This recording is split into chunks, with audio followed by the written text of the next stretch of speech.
What if I told you the greatest enemy you've ever faced isn't the world outside? It's you. Not your parents, not your boss, not society, not the government. You. You are the architect of your own cage, the warden of your own prison, the executioner of your own dreams. And deep down, you already know it. Think about it. How many times have you promised yourself, "Tomorrow I'll change," only to collapse back into the same destructive habits? How many nights have you stared at the ceiling, knowing you're wasting your potential, but too afraid to confront it in daylight? How many opportunities have you killed, not because you weren't capable, but because you hesitated, because you sabotaged yourself before the world even had a chance to resist you? This is the uncomfortable truth. Most people never lose to life. They lose to themselves. Nietzsche once said, "He who cannot command himself will always be a servant." And yet, most of us refuse to acknowledge that our slavery isn't to some external master. It's to our own cravings, our own fears, our own weakness. We live as prisoners of distraction, scrolling endlessly, numbing ourselves, avoiding silence because silence reveals the truth we fear, that we are empty, that we are undisciplined, that we are cowards. And so we invent excuses. We say the world is unfair. We say, "I wasn't given the same chances as others." But here's the reality. History is full of people who had less than you and yet still conquered themselves and rose above the world. Marcus Aurelius ruled an empire, yet he confessed in his private writings that the hardest battle was simply to wake up in the morning and face the day with discipline. Epictetus was born a slave, beaten and broken, yet became one of the greatest philosophers of all time.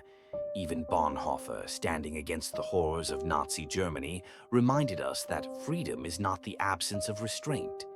It is the courage to live truthfully, even when the price is death. What excuse do you have? The truth is, you don't need more motivation. You don't need someone to clap for you, to beg you, to remind you. You need to confront the enemy within. Imagine this.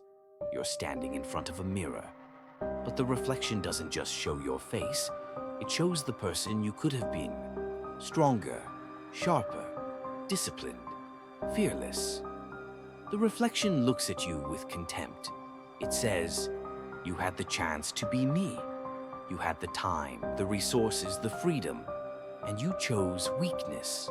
This is the hell most people are heading toward, not some eternal fire, but the torment of meeting the person they could have become and realizing they chose comfort instead. Plato once described the masses as prisoners chained inside a cave, staring at shadows on the wall, mistaking illusions for reality. And isn't that what we've become? We live in caves of distraction, worshipping images, chasing false pleasures, too terrified to step into the painful light of truth. The truth is that suffering is not your enemy.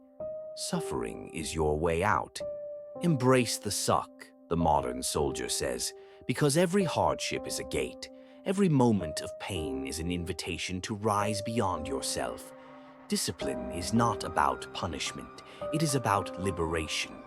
When you can say no to your impulses, you are no longer a slave. When you can endure hardship willingly, you become untouchable. Machiavelli wrote that it is better to be feared than loved.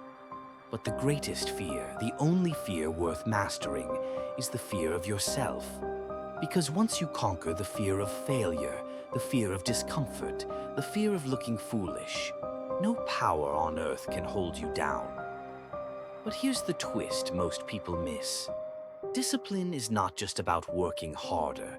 It's not just about grinding until you collapse. It is about alignment.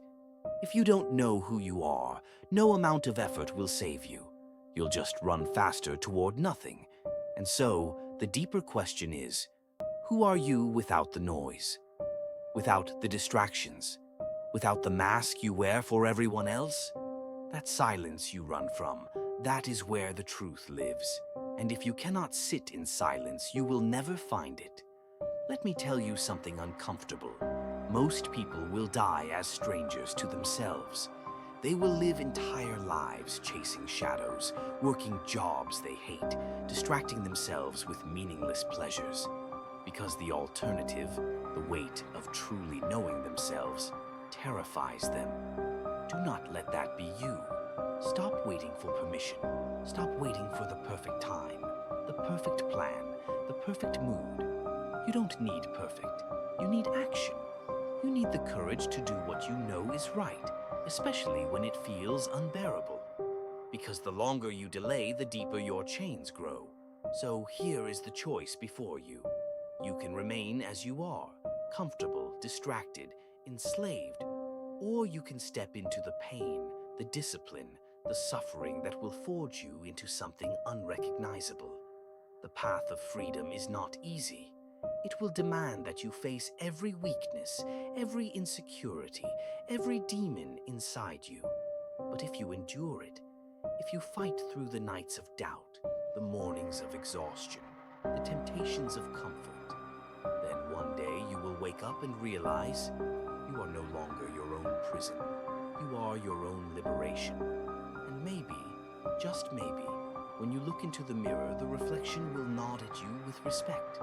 Because you didn't just exist, you overcame, you conquered yourself. And that is the greatest victory a human being can ever achieve. So ask yourself, will you remain a prisoner? Or will you take the keys that have been in your hands all along? The choice has always been yours.